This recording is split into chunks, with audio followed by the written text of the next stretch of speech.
My name is Theo, and we're going to be talking about hummingbirds this morning. So my question to you is this. When I asked a Trinidadian to tell me how many different types of hummingbirds we have in Trinidad and Tobago, listen quite carefully. What do you think they tell me? You see, most Trinidadians, from the time they're little kids like this young man here, they get to know the hummingbird and they get familiar with the hummingbirds. But they go to school, and knowing our school system in Trinidad, we don't teach anything about the hummingbird. Neither in the primary level or the secondary level. Although we call this land the land of the hummingbird. Trinidad is called the land of the hummingbird. You know that very well. You've been hearing that since you're a little kid. Why is it called the land of the hummingbird? You know, the first people of this land were the Amerindians, the indigenous people. To them, the hummingbirds are very sacred creatures. They saw the hummingbirds as the souls of the dead ancestors or the spirits of the dead ancestors. Yeah. So they gave a sacred name to this land. They call this land Airi. Have you heard that before? Airi, that's an Amerindian word, and it means hummingbird. And that is how Trinidad and Tobago became known as the land of the hummingbirds. You have to go back to the first people. We got the name Trinidad from Columbus. That was an era in which the Europeans thought that they represented civilization and they would travel the world and they claimed everything. They thought they were discovering. And they gave the name Trinidad. So that's how we were called Trinidad. Well, he met people who were living here for over 7,000 years. And over the years, we've learned a story that has denigrated the humanity of the indigenous people. We treated them as though they were never really human beings. We haven't paid much attention to them. We see the hummingbirds as unique and special. But remember, the indigenous people of the Americas had a much longer association with the hummingbird than any other human beings. Tens of thousands of years they lived with the human beings. So they know the hummingbird better than any other group of human beings. Europeans only saw the hummingbirds 500 years ago for the first time. Now these very special creatures, we have some of them here. So we had to get a special name for here. So we went back to the Amerindians and we found another word that means hummingbird. That word is Yerette. So we now call here Yerette the home of the hummingbird. Hummingbirds are really tiny creatures. Our biggest hummingbird in the garden is about 8 grams, if you can understand grams. That's less than 1/3 of an ounce, tiny. And our smallest hummingbird is really tiny. It's just about 2 grams. And we have a bird here that is really small.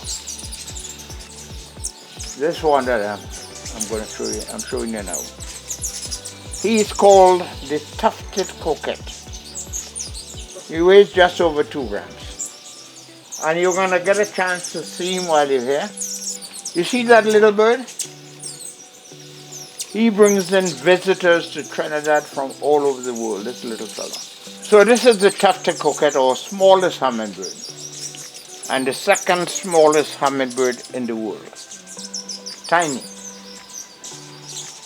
So hummingbirds are small. Really small creatures, the smallest birds in the world. The fastest flying birds in the world are hummingbirds. Really fast little creatures. And that tells you something else. They have a powerful engine in their body. Very powerful engine in the body. And when they're busy flying around, like you see them here,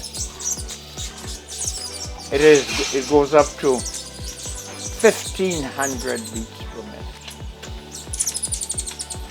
The hummingbird has the fastest heartbeat of all living creatures, the fastest body metabolism in the world. That little body, that little engine that they have there, generates more power per unit of the body mass than any other living creature. In this garden, there's a lot of nectar in this garden for the hummingbirds, because they always feed. First port of call for them is the flowers.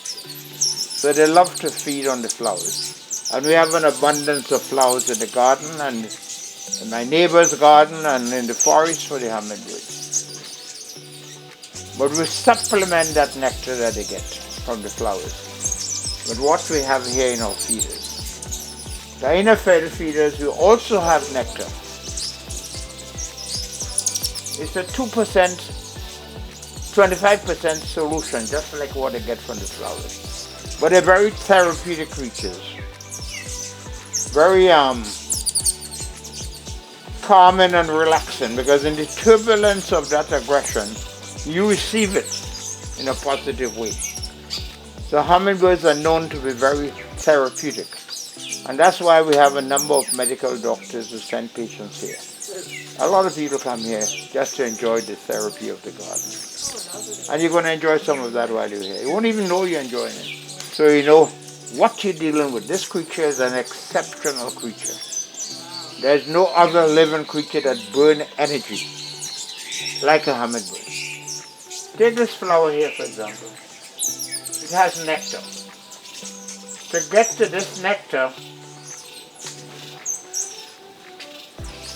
you can best get there if you can fly. Because you already can't perch and feed on this flower. But if you can remain suspended in the air, you can feed on the flower. But to remain suspended in the air, they have to beat the wings very fast. And you heard the speed. And beating the wings keeps them in suspension in the air. That allows them to get the food. So just to feed alone, they have to burn a lot of energy just to access the food.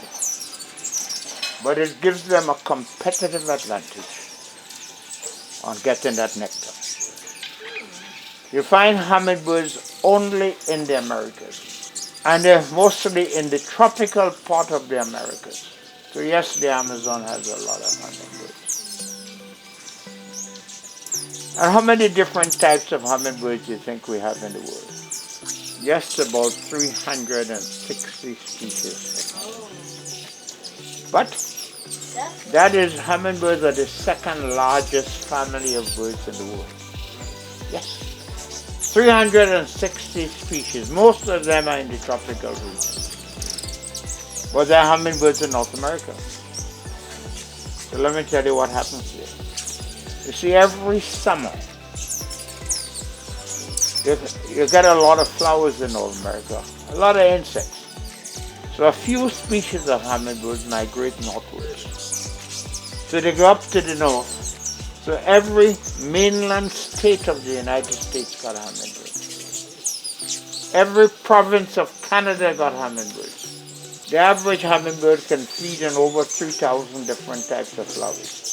And remember, the beautiful thing about nectar, no matter which flower you get it from, it is just sugar. So they don't have to be too fussy about what they eat. Nectar is a standard thing. The concentration might vary, but nectar is sugar, wherever you get it.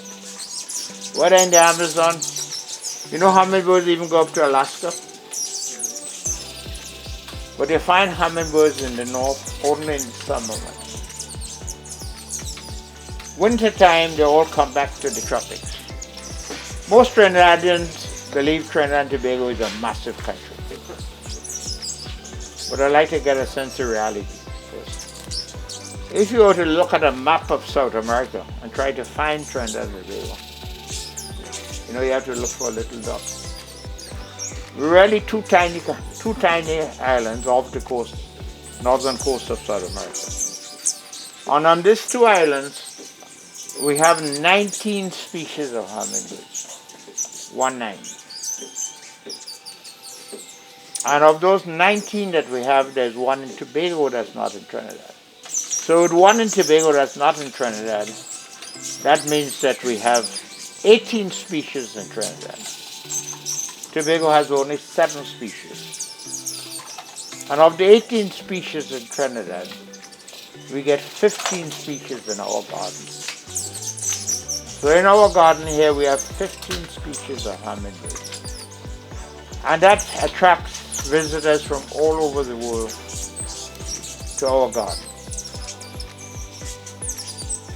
And the birds you see here are all wild.